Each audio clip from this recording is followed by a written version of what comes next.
On March 15, 1871, 3 words spoken in broken English by 12-year-old Violet Mueller would seal her fate. Herr Kellermann burned children. The German immigrant community of Milwaukee's 3rd Ward fell silent. Their most respected baker had been Johann Kellermann, a pillar of St. Michael's Church, a man who donated bread to orphans every Sunday. He had also been dead for 2 weeks, found frozen in the Milwaukee River in what police called an unfortunate accident. No one could explain how a barely literate German girl knew about a fire that had consumed a tenement building in Hamburg 7 years earlier, a fire that killed 6 children, a fire Johann Kellermann had confessed to starting in German behind the closed doors of a confessional booth, where only God, a priest, and one small interpreter were supposed to hear.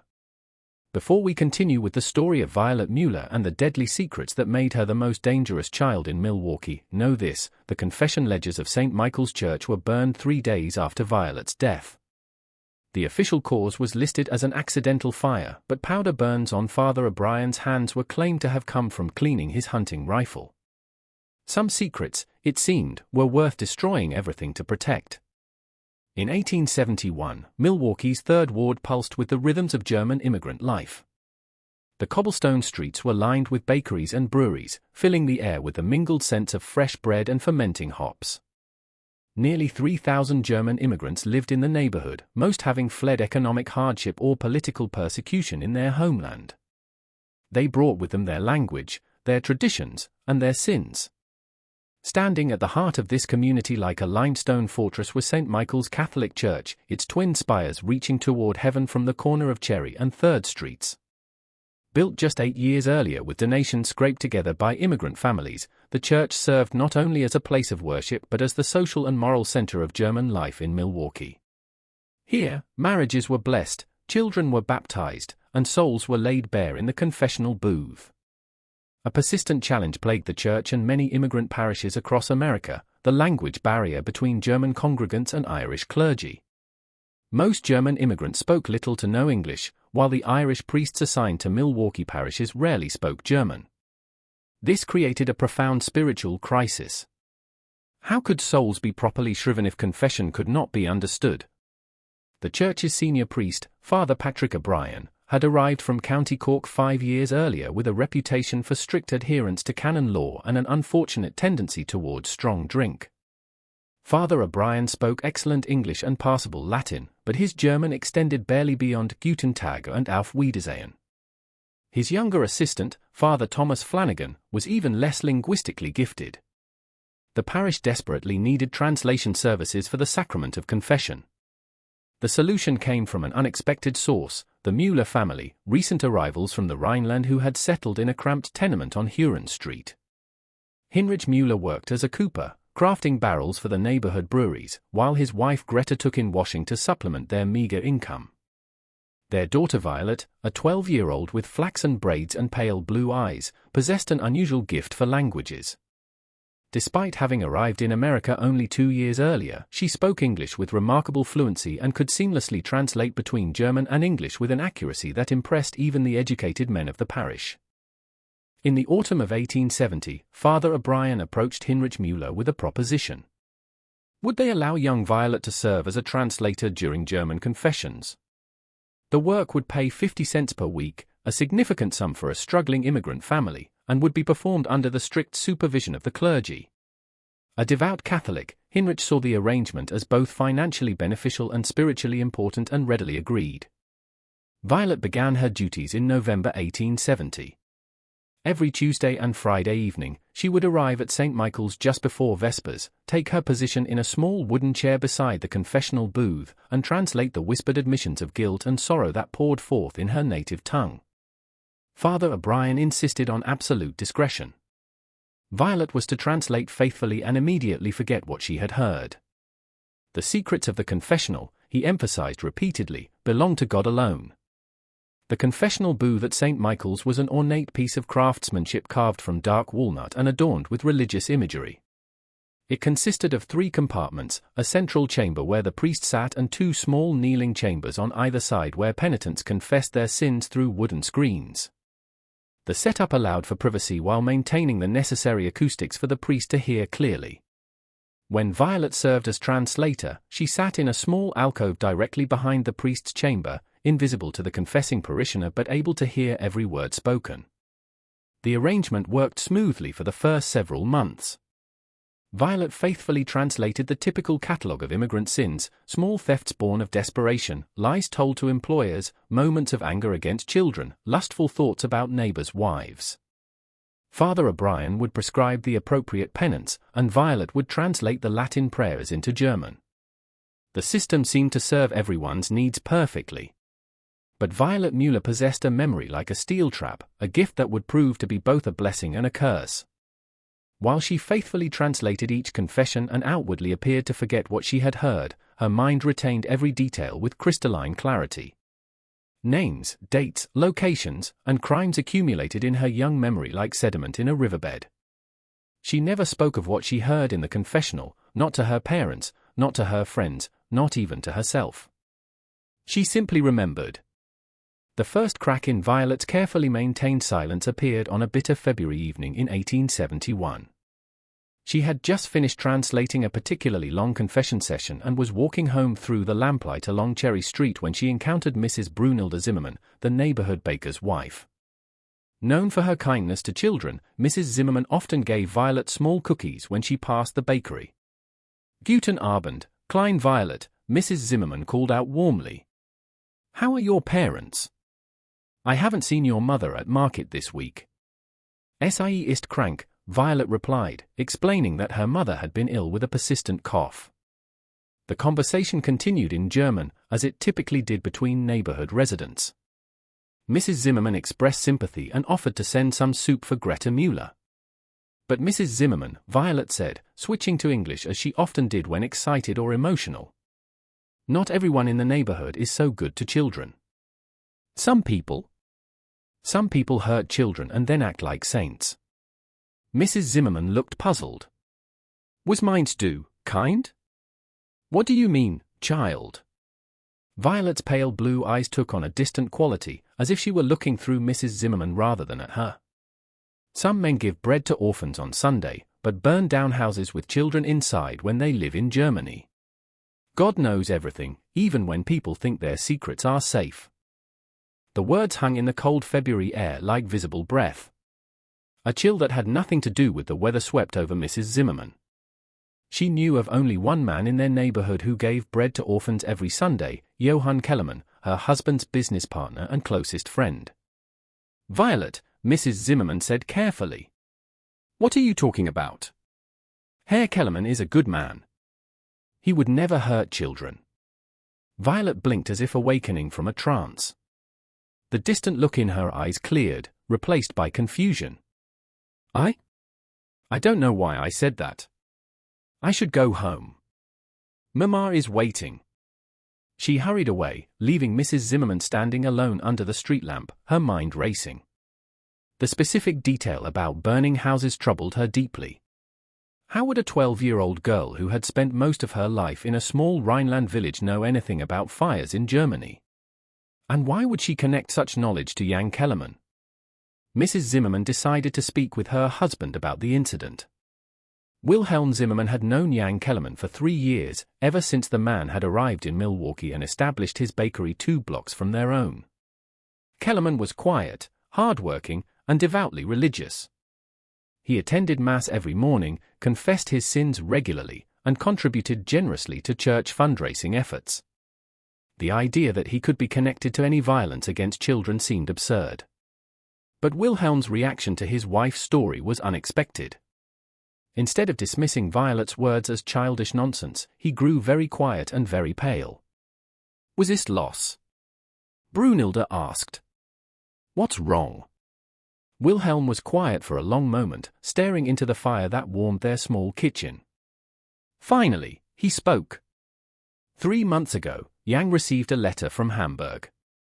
He became very upset after reading it and asked me to help him write a response. His writing is not good, you know. The letter was from a man named Heinrich Brenner, who said he was looking for information about a fire that killed children in 1864. Brenner said he believed Yang might have information about how the fire started. Brunhilde felt her heart racing. What did Yang want you to write in response? He wanted to say that he knew nothing about any fire, that he had never lived in Hamburg, and that Brenner was mistaken. Wilhelm paused, his voice dropping to a whisper. But Brunhilde? I saw Yang's immigration papers when he first arrived. They clearly listed Hamburg as his previous residence. The implications of Wilhelm's revelation settled over them like a dark cloud. If Johann Kellerman had lied about his connection to Hamburg, and if Violet Mueller somehow knew about a fire involving children in that city, then perhaps the girl's strange words contained more truth than anyone wanted to believe. 2 weeks later, Jan Kellerman's body was pulled from the Milwaukee River. The official investigation concluded that he had slipped on the icy riverbank while walking home from the tavern, struck his head on a rock, and drowned in the shallow water. The police noted that Kellerman had been drinking heavily, making the accident entirely plausible. A tragic end to an immigrant's American dream, but nothing more. The funeral was well attended. Father O'Brien delivered a moving eulogy praising Kellerman's devotion to the church and his generosity toward orphan children. The entire German community mourned the loss of a man they considered exemplary. But as mourners filed past the coffin, 12-year-old Violet Mueller stood at the back of the church, her pale blue eyes fixed on the deceased man's face. After the service, as the congregation gathered outside St. Michael's, Violet approached Mrs. Zimmerman. Without any preamble or explanation, she said quietly, "He confessed 3 times about the fire. Always on Friday evenings. He said he was sorry for the children, but that they were going to tell about the stolen money. Father O'Brien gave him 20 Hail Marys each time." Mrs. Zimmerman felt the blood drain from her face. "Violet, how do you know?" But the girl had already walked away, rejoining her parents as they headed home for dinner. She left Mrs. Zimmerman standing on the church steps, trembling not from the cold, but from the terrible certainty that Violet Mueller knew things that should have died with Jan Kellerman. The death of Jan Kellerman cast a long shadow over the German community of Milwaukee's 3rd Ward. In the weeks following his funeral, whispered conversations in taverns and shops began to focus not on mourning the man's passing, but on questioning the strange circumstances surrounding Violet Mueller's impossible knowledge. Mrs. Zimmerman found herself unable to sleep, haunted by the girl's precise words about confession frequencies and penance assignments. She had known Jan Kellerman for 3 years and had never once seen him enter the confessional booth on any day except Friday evening. His routine was as regular as clockwork: arrive at St. Michael's at 7 o'clock, kneel in the left chamber of the confessional, and emerge 20 minutes later to kneel at the altar rail for extended prayer. The fact that a 12-year-old girl could specify not only his confession schedule but also the exact penance he received suggested access to information that should have been impossible to obtain. Troubled by her growing suspicions, Mrs. Zimmerman decided to conduct her own quiet investigation. She began frequenting the church more often, observing the patterns of confession and noting which parishioners visited on which days. What she discovered deepened her concerns about Violet Mueller's role in the parish. The girl's position during confession sessions was more central than anyone had realized. From her small alcove behind the priest's chamber, Violet could hear not only the words being translated but every aspect of the confession process. She witnessed the assignment of penance, heard Father O'Brien's advice and absolution, and observed the behavioral patterns of every German parishioner who sought forgiveness for their sins. In essence, she had become a repository for the darkest secrets of the entire immigrant community. Mrs. Zimmerman's investigation revealed another troubling pattern. Over the past 4 months, 3 other men who regularly confessed on Friday evenings had died under circumstances that, while not suspicious enough to warrant police investigation, seemed remarkably coincidental. Klaus Brenner, a brewery worker, had been crushed by a falling barrel in January. Otto Steinberg, a carpenter, had fallen from a church roof he was repairing in December. Hinrich Woolmer, a tavern keeper, had suffered a fatal heart attack during a card game in November. All 3 men had been relatively young, between 35 and 45 years old, with no known health problems. All 3 had been regular Friday evening confessors, and all 3 had died within weeks of Jan Kellerman receiving the letter from Hamburg about the fire. The more Mrs. Zimmerman thought about these deaths, the more convinced she became that they were connected. If Violet Mueller possessed knowledge of serious crimes committed by these men, and if that knowledge had somehow become public, then perhaps someone was ensuring that the crimes would never be investigated. Her suspicions were confirmed when she encountered Violet on a March evening outside Woolmer's former tavern. The building had been boarded up since Hinrich's death, his widow having sold the property to pay debts. Violet stood staring at the darkened windows with that same distant expression Mrs. Zimmerman had seen before. "He kept children locked in the basement," Violet said quietly, apparently to no one in particular. "For 3 years, he kept children locked in the basement and sold them to men who hurt them. He confessed every Friday because he couldn't stop. But he couldn't stop because the money was too good. Father O'Brien told him to pray for strength, but Heinrich said the children's crying gave him nightmares." Mrs. Zimmerman felt sick to her stomach. The implications of Violet's words were horrifying, not only because of the crimes they described but because they suggested a pattern of knowledge that extended far beyond a single confession about a fire in Germany. "Violet," she said gently, "how do you know these things?"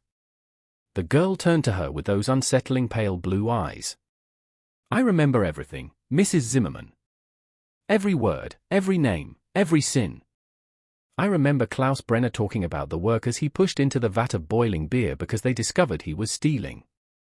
I remember Otto Steinberg confessing to murdering his brother in Germany to steal his inheritance. I remember all of them." "But Violet," Mrs. Zimmerman said, her voice barely above a whisper, "those are confessions. They're supposed to be secret." "They are secret," Violet replied matter-of-factly. "I never tell anyone what people confess. But sometimes the words just come out when I see places or people that remind me. I can't help it."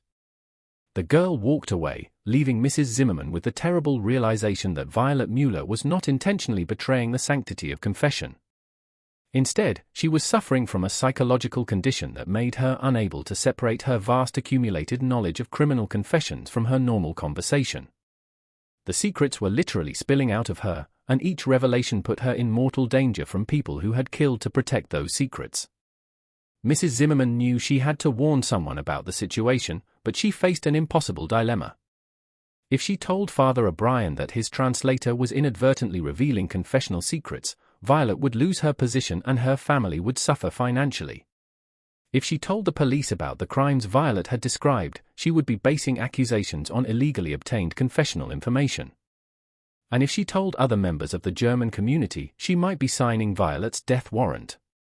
As March progressed into April, Mrs. Zimmerman noticed that Violet's spontaneous revelations were becoming more frequent and more specific. The girl seemed to be losing whatever internal control had previously kept her confessional knowledge contained. At the same time, Mrs. Zimmerman observed that several longtime parishioners had stopped attending Friday evening confession. Men who had been regular confessors for years suddenly began avoiding the church entirely or switching to Saturday morning sessions when Violet was not present.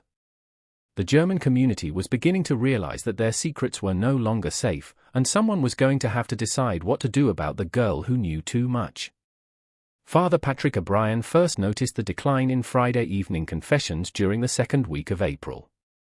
For months, the German confession sessions had been consistently well attended, with 15 to 20 parishioners seeking absolution each week. Suddenly, that number had dropped to fewer than half a dozen, and those who did attend seemed nervous and rushed in their confessions. Initially, Father O'Brien attributed the change to the recent deaths in the community.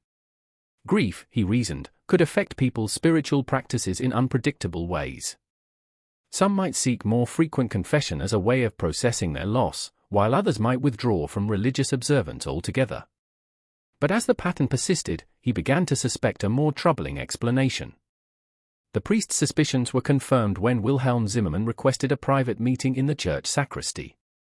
Wilhelm was one of the parish's most reliable members, a man whose contributions to church fundraising and whose regular attendance at services made him a pillar of the German community.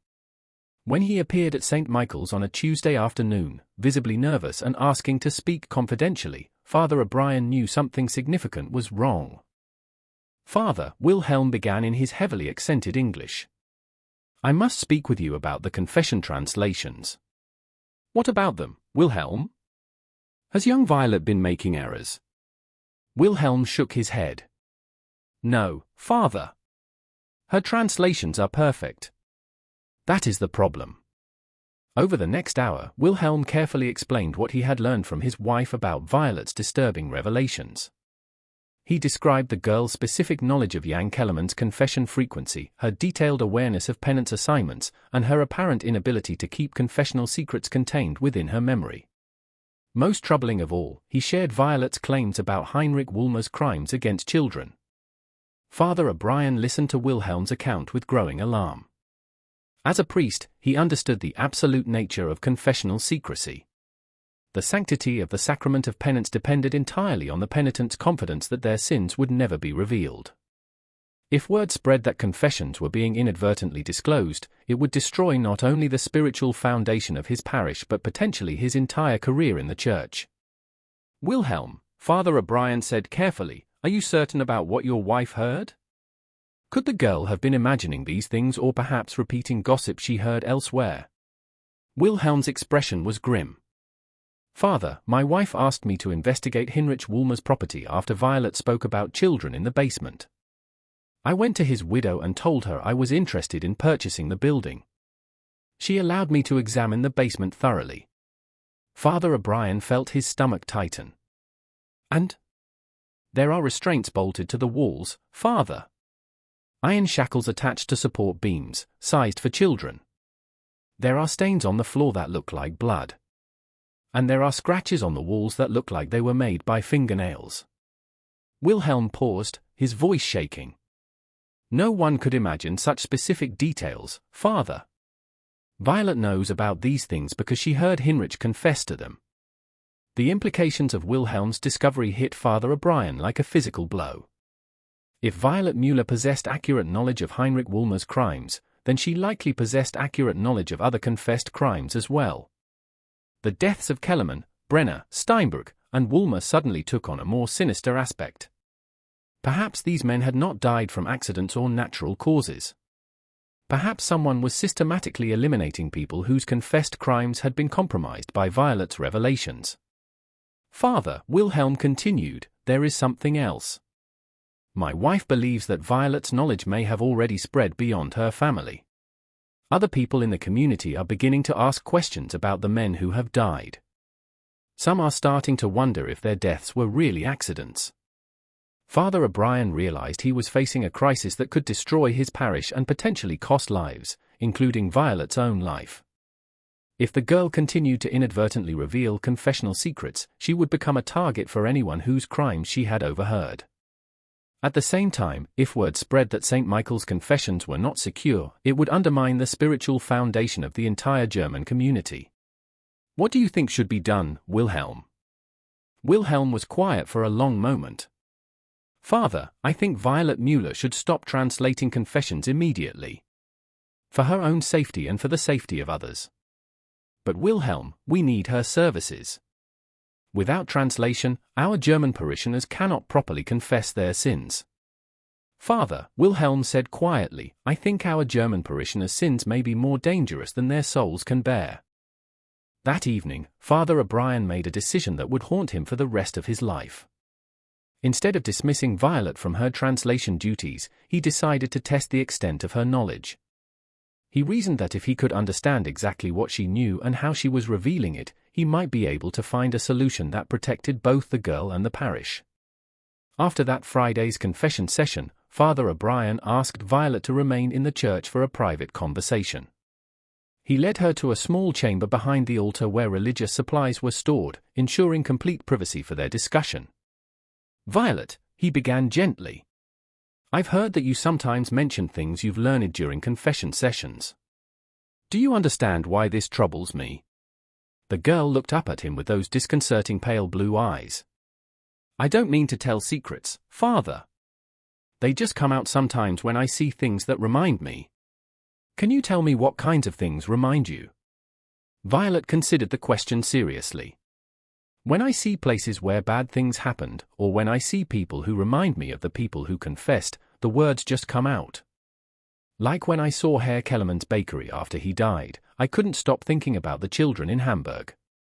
Father O'Brien felt his mouth go dry. "Violet, what exactly did Herr Kellerman tell you about Hamburg?" He said he set fire to a tenement building because the children who lived there had seen him stealing money from the church collection box. He said he put oil rags under the stairs and lit them at night when everyone was sleeping. He said 6 children died, but he got away with the money and came to America. He was sorry about the children, but he said poverty made people do terrible things. The priest felt physically ill. The specific details of Violet's account, the oil rags, the location under the stairs, the motive involving church theft, had the ring of truth that could only come from direct confession. If Jan Kellerman had indeed committed mass murder in Germany, then his death in the Milwaukee River began to look less like an accident and more like justice. "Violet," Father O'Brien said carefully. "Who else have you told about Herr Kellerman's confession?" "Only Mrs. Zimmerman. But I think other people know anyway because I've heard men talking about him in the taverns. They say he got what he deserved."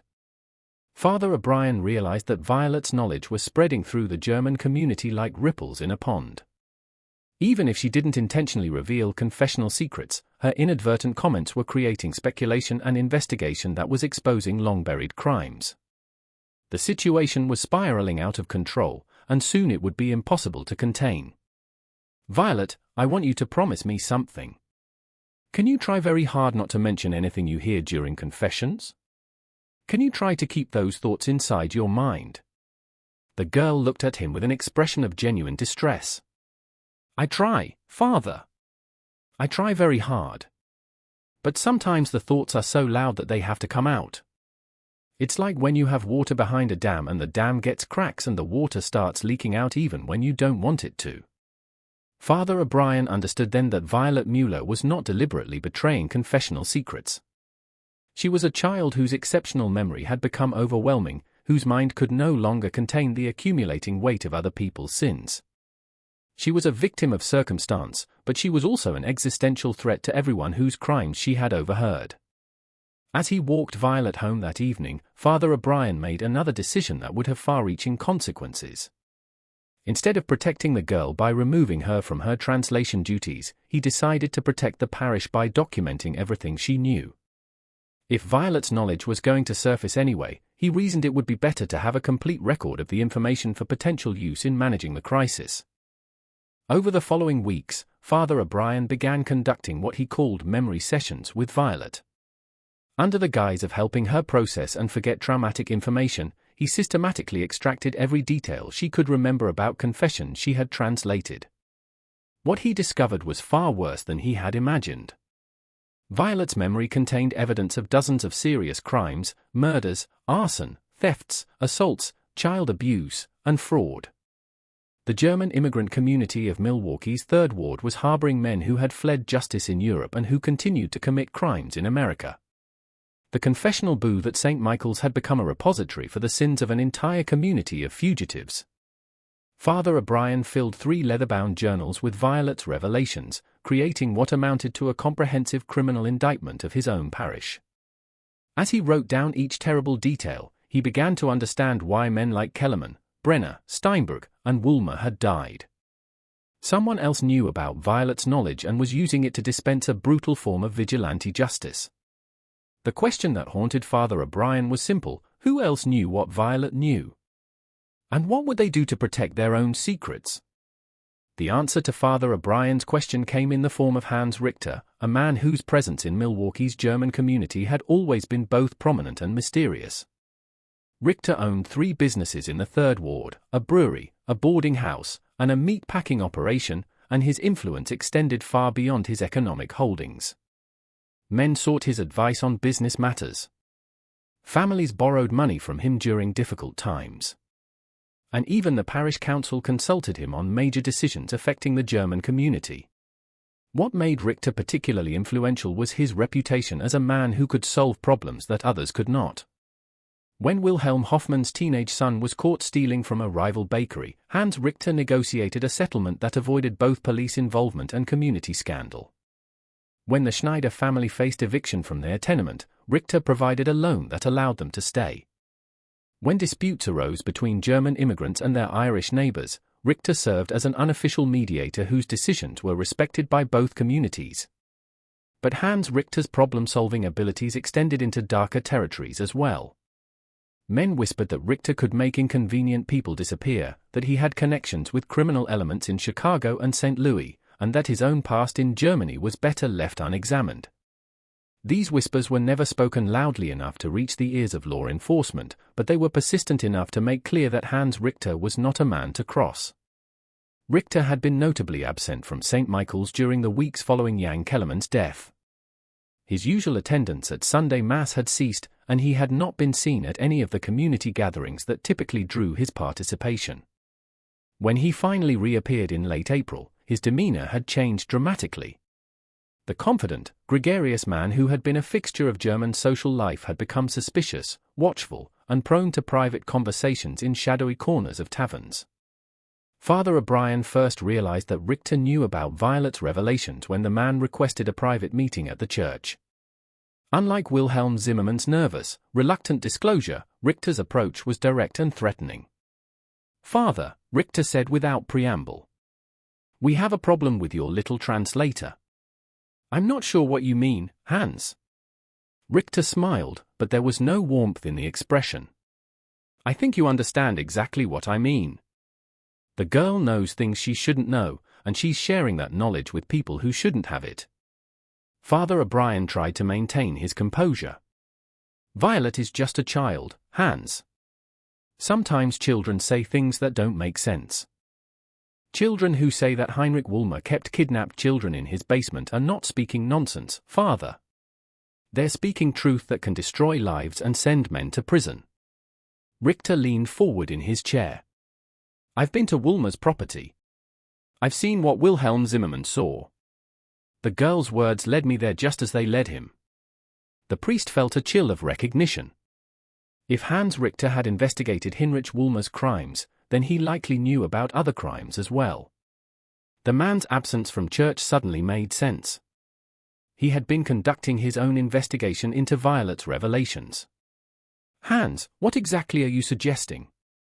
"I'm suggesting that your translator has become a threat to the safety and prosperity of our entire community. She knows about crimes that could result in deportations, executions, and the destruction of families. This knowledge cannot be allowed to spread further." Father O'Brien realized that he was speaking not just with a concerned parishioner, but with someone who had committed crimes serious enough to justify murder to conceal them. "Are you saying that you were involved in what happened to Kellerman and the others?" Richter's expression didn't change. "I'm saying that men who commit crimes in their past sometimes find that their past catches up with them. What I'm not saying is that this process should be allowed to continue indefinitely. What do you want me to do?" "I want you to end the girl's translation services immediately. I want you to ensure that she understands the importance of keeping church business confidential. And I want you to make certain that no record exists of the things she has revealed."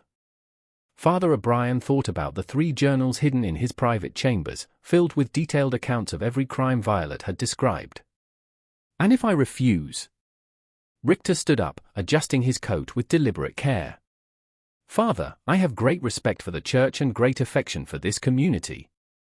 I would hate to see either damaged by unnecessary scandal or tragedy." The threat was clear without being explicit. Hans Richter was giving Father O'Brien an opportunity to solve the Violet Mueller problem voluntarily.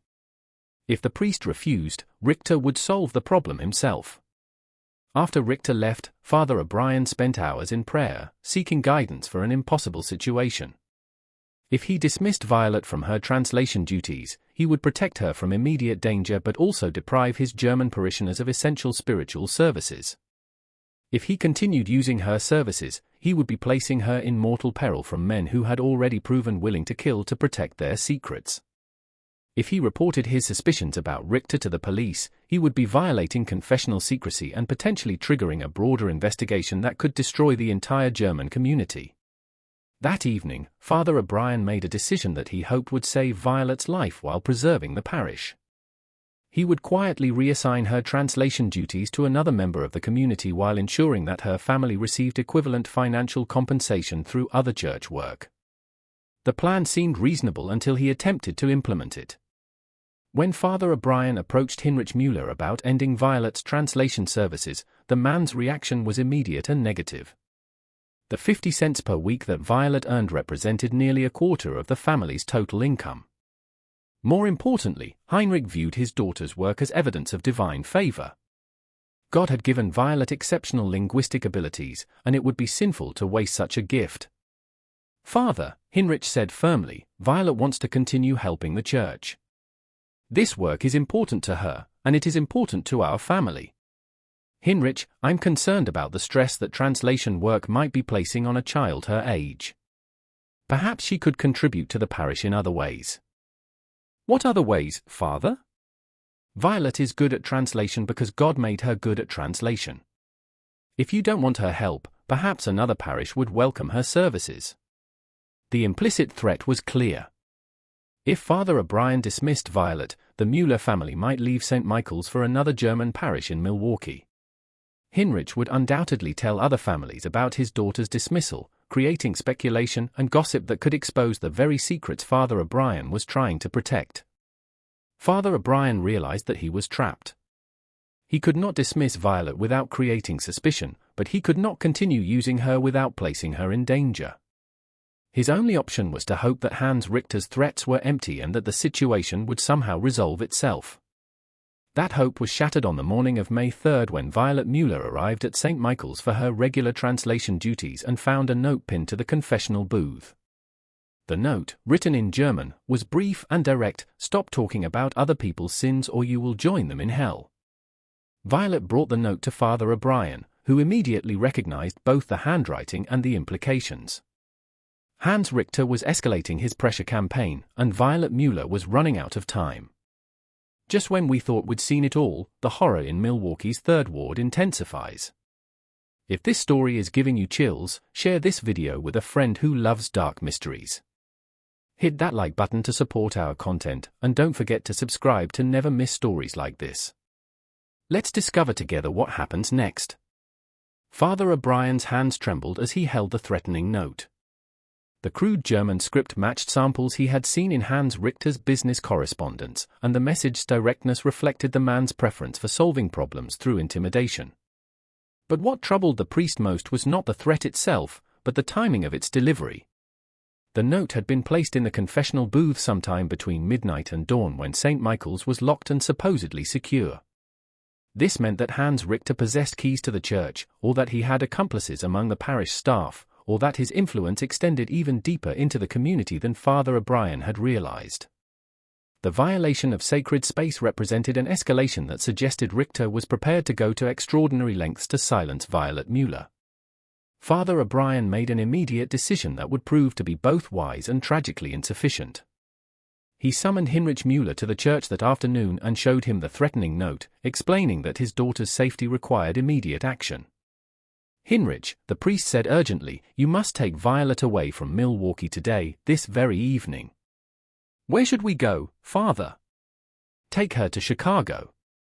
I have contacts at St. Aloysius Parish who can provide temporary shelter while you find work. Tell no one where you're going, and don't return until I send word that it's safe." Heinrich nodded grimly.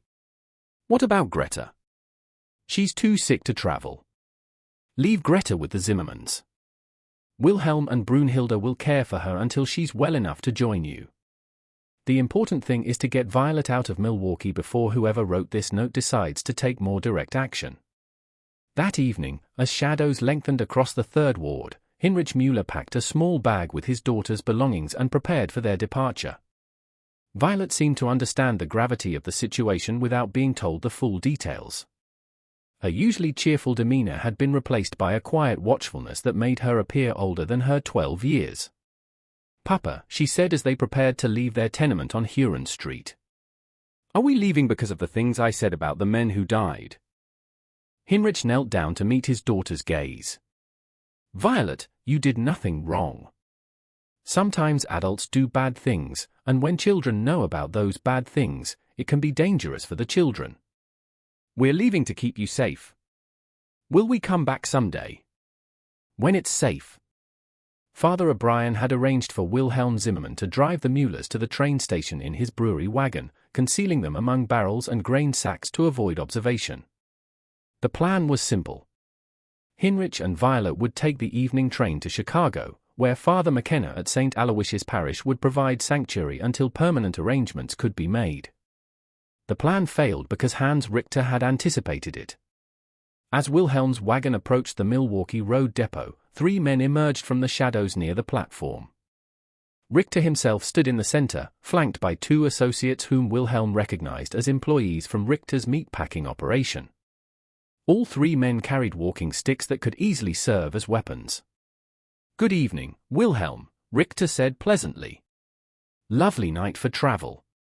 Wilhelm pulled his wagon to a stop, his mind racing for alternatives. The train station was too public for violence, but it was also too isolated for help if Richter decided to act. "Good evening, Hans. Just delivering some supplies to the depot warehouse." Richter approached the wagon with casual confidence. "I think you're delivering something more valuable than supplies, Wilhelm. I think you're delivering the little translator who's been causing so much trouble for our community." From beneath the grain sacks, Violet's muffled voice could be heard. "He burned the church records, Papa. He burned the confession record so no one would know about the money he stole from the poor box." The words hit Richter like a physical blow. His casual demeanor vanished, replaced by cold fury. "Get them out of the wagon. Now." Wilhelm realized that resistance was futile. Richter's associates were younger and stronger, and they had chosen the location carefully to avoid witnesses. With deep reluctance, he helped Heinrich and Violet climb down from their hiding place among the barrels. Richter studied Violet with the calculating expression of a butcher evaluating livestock. "So, you're the little girl who remembers everything. Tell me, child, what else do you remember about me?" Violet looked up at him with those unsettling pale blue eyes. "You confessed to Father O'Brien about killing your brother in Hamburg to steal his papers. You said you needed his identity to come to America because the police were looking for you. You said you pushed him into the harbor and told everyone he was drunk and fell in. You said you were sorry, but you couldn't go to prison." Richter's face went white. The confession Violet described had taken place during his first week in Milwaukee more than 4 years earlier. It was information that could not only destroy his reputation and businesses but also result in his deportation and execution in Germany. "You've heard enough confessions, little translator," Richter said quietly. "It's time for you to make your own." What happened next would be debated by investigators for decades. Wilhelm Zimmermann later testified that Richter grabbed Violet by the arm and began dragging her toward the river that ran behind the train station. Heinrich Mueller shouted for help and attempted to intervene, only to be struck down by one of Richter's associates. Violet screamed, and her screams could be heard by passengers waiting on the platform. But Violet Mueller's fate was sealed not by Hans Richter's violence, but by her own extraordinary memory. As Richter dragged her toward the water, she began reciting every crime she had ever heard him confess. She spoke of murders in Hamburg, thefts in Milwaukee, bribes paid to police officers, and threats made against rivals. She recited dates, names, locations, and methods with the precision of a court stenographer. "Stop talking!" Richter shouted, but Violet could not stop. The trauma of the moment had triggered the same psychological mechanism that had caused her to blurt out confessional secrets in casual conversation. Under extreme stress, her mind released its accumulated burden of criminal knowledge in a flood of specific, damning details. Train passengers and depot workers heard fragments of Violet's recitation. They heard her describe Hans Richter as a murderer and a thief. They heard her detail crimes that painted him as one of the most dangerous men in Milwaukee's German community. And they heard her final words before Richter's hand closed around her throat: "You killed them all because they knew about the stolen money. You killed Kellerman and Brenner and Steinberg and Woolmer because I told people what they confessed. But you can't kill everyone who knows your secrets because God knows your secrets, too." Hans Richter silenced Violet Mueller that night beside the Milwaukee River, but he could not silence the truth she had spoken. Too many people had heard too much of her final testimony. Within hours, Milwaukee police were searching for Richter, guided by witness accounts of the crimes Violet had described. Within days, investigations were underway into the deaths of Kellerman, Brenner, Steinberg, and Woolmer. Within weeks, evidence had been uncovered that corroborated many of Violet's claims. Hans Richter was never captured. He disappeared from Milwaukee on the night of Violet's death, leaving behind his businesses, his properties, and his carefully constructed identity. Some said he fled to California. Others believed he returned to Germany. A few whispered that he had been killed by other members of the German community who blamed him for bringing unwanted attention to their secrets. Heinrich Mueller survived the attack but was left with permanent injuries that ended his career as a cooper. He spent the rest of his life seeking justice for his daughter's murder, writing letters to police departments across the country and hiring private investigators to track down Hans Richter. He never found the man who killed Violet, but his efforts kept the case alive in public memory long after official investigations had been closed. The death of Violet Mueller sent shock waves through Milwaukee's German community that extended far beyond the immediate tragedy of a child's murder. In the weeks following her death, as police investigations uncovered evidence supporting many of her final revelations, the community began to understand the full scope of what they had lost. Father O'Brien, devastated by his failure to protect Violet, made a decision that would define the remainder of his career. He took the 3 journals containing Violet's confessional revelations and delivered them personally to the Milwaukee Police Department, despite the canonical violations this action represented. His testimony provided investigators with detailed information about dozens of unsolved crimes, leading to arrests, convictions, and the exposure of a criminal network that had operated within the German immigrant community for years. The priest's cooperation with police earned him censure from church authorities but gratitude from law enforcement.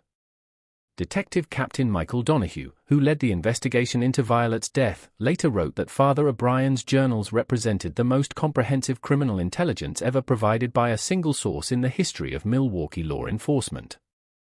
The journals revealed that the German immigrant community of the Third Ward had harbored an extraordinary concentration of fugitives from European justice. Men who had committed murders, arson, thefts, and assaults in Germany had fled to America and assumed new identities, believing that their crimes would remain buried in the past. The confessional booth at St. Michael's had become an inadvertent repository for evidence of these crimes, with Violet Mueller serving as an unwitting witness to decades of criminal confession. Wilhelm Zimmermann, who had witnessed Violet's final moments, became the primary witness in the case against Hans Richter. His testimony helped investigators understand how Richter had systematically eliminated men whose confessed crimes had been compromised by Violet's revelations. The murders of Kellerman, Brenner, Steinberg, and Woolmer were reclassified as homicides, with Richter identified as the primary suspect in all 4 cases. The investigation also revealed the economic motives behind Richter's crimes. As owner of multiple businesses in the Third Ward, Richter had profited enormously from the criminal activities of his fellow immigrants. He had provided money laundering services for stolen goods, offered false identification documents for fugitives, and operated protection rackets that extorted payments from men whose criminal pasts made them vulnerable to blackmail. Violet's revelations had threatened not just individual criminals but an entire underground economy that Richter had built and controlled. Brunhilde Zimmermann, who had first heard Violet's disturbing revelations about Johann Kellerman, spent years documenting the girl's story for historical preservation. Her detailed account, written in German and later translated into English, became the primary source for understanding how Violet's exceptional memory had transformed her from an innocent child into an existential threat to criminal fugitives. She was just a little girl who remembered everything, Mrs. Zimmermann wrote. In a different time and place, her gift would have made her a scholar or a teacher. But in our community at that time, her memory made her the most dangerous person in Milwaukee. The case had lasting effects on Catholic confession practices in immigrant communities across America. Church authorities developed new protocols for translation services, requiring adult interpreters and implementing safeguards to protect confessional secrecy. The Milwaukee Protocol, as it became known, was adopted by parishes nationwide to prevent similar tragedies. St. Michael's Church continued to serve the German community, but it never again employed child translators for confession services. A small memorial plaque near the church's entrance commemorates Violet Mueller as a child whose innocence was lost in service to God's mercy. The plaque, installed by Father O'Brien shortly before his retirement, includes a quote from Scripture, "Suffer the little children to come unto me, for of such is the kingdom of heaven." Heinrich Mueller never remarried after his wife Greta died of pneumonia 6 months after Violet's death. He spent his remaining years working as a night watchman and continuing his futile search for Hans Richter. His final letter to the Milwaukee Police Department, written shortly before his death in 1891, expressed his belief that Richter was still alive and still dangerous. A man who could kill a child to protect his secrets will never stop running from those secrets. Detective Captain Donahue, who investigated the case until his retirement in 1895, remained convinced that Hans Richter had established a new identity somewhere in the American West. Men like Richter don't just disappear, he wrote in his memoirs. They reinvent themselves and continue their predatory behavior in new locations. Somewhere in America, there's probably a businessman or community leader who was once Hans Richter of Milwaukee, and he's probably still exploiting vulnerable people to protect his secrets. The case file on Violet Mueller's murder remained open until 1920, when Milwaukee police finally declared Hans Richter legally dead. By that time, all the principal witnesses had died and the trail had grown too cold to follow. But the case had established important precedents for investigating crimes within immigrant communities and had demonstrated the value of protecting witnesses who possess dangerous knowledge. Modern criminologists who have studied the case note that Violet Mueller was essentially the victim of an early form of witness elimination. Her death represented a calculated attempt to silence someone whose testimony could have exposed widespread criminal activity. The fact that she was a child made her particularly vulnerable, but it also made her testimony particularly credible to the investigators who later pursued the case. The basement of Heinrich Wohlmer's former tavern, where Violet had claimed children were imprisoned and abused, was thoroughly excavated by police in the months following her death. The investigation confirmed the existence of restraints, bloodstains, and other evidence supporting Violet's claims.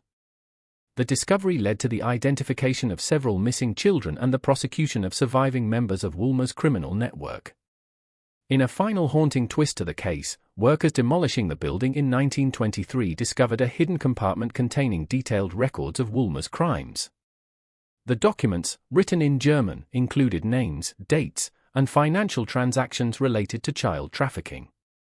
Among the papers was a letter addressed to Hans Richter confirming their business partnership and detailing profit-sharing arrangements for their criminal enterprises.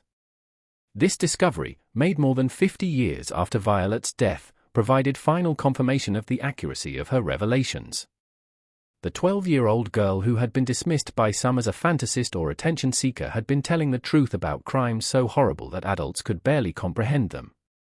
The story of Violet Mueller serves as a reminder that evil often hides behind facades of respectability and that the most vulnerable members of society, children, immigrants, the poor, are often the only witnesses to crimes that powerful people desperately want to conceal.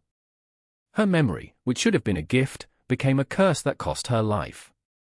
But her courage in speaking truth, even under the most terrifying circumstances, helped expose a network of criminals who might otherwise have continued their predatory behavior indefinitely. This mystery shows us how quickly innocents can become dangerous when they threaten the secrets that evil men will kill to protect. What do you think of this story? Do you believe everything was revealed? Leave your comment below. If you enjoyed this tale and want more horror stories like this, subscribe, hit the notification bell, and share with someone who loves mysteries. See you in the next video.